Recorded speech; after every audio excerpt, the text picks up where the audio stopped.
खालील चुकीची जोडी ओळखा. समास दिलेले आहेत, सामासिक शब्द आणि त्याचे विग्रह दिलेले आहेत.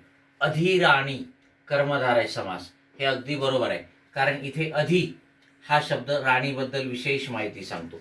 मुख्य राणी असं त्याला म्हणता येईल आपल्याला.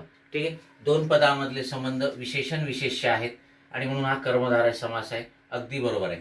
अखंड, ज्याला खंड नाही ती नय्य बहुव्रीही समास. ठीक, हे सुद्धा बरोबर आहे, कारण पहिलं पद जे आहे ते नकारार्थी आहे आणि विग्रह करताना तिसऱ्या पदाचा बोध होतो, पुढे संबंधी सर्वनाम सुद्धा येते.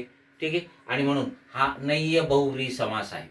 अनंत, ठीक आहे, नाही अंत ज्याला असा जो तो, किंवा तुम्हाला ज्याला अंत नाही ते असा सुद्धा विग्रह करता येतो.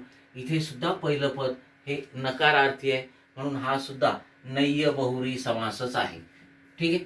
चौथं, असीम, ज्याला सीमा नाही ते, विग्रह अगदी बरोबर आहे, परंतु हा कर्मधारय समास नाही.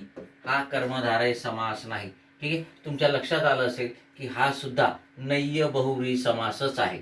लक्षात आले का? आणि म्हणून 4 नंबरचं पर्याय आपलं उत्तर असेल. याच्यामध्ये असीम, ज्याला सीमा नाही ते, हा विग्रह बरोबर आहे मित्रांनो, परंतु तो कर्मधारय समास होत नाही, हा नय्य बहुव्रीही समास होतो. Okay, yes.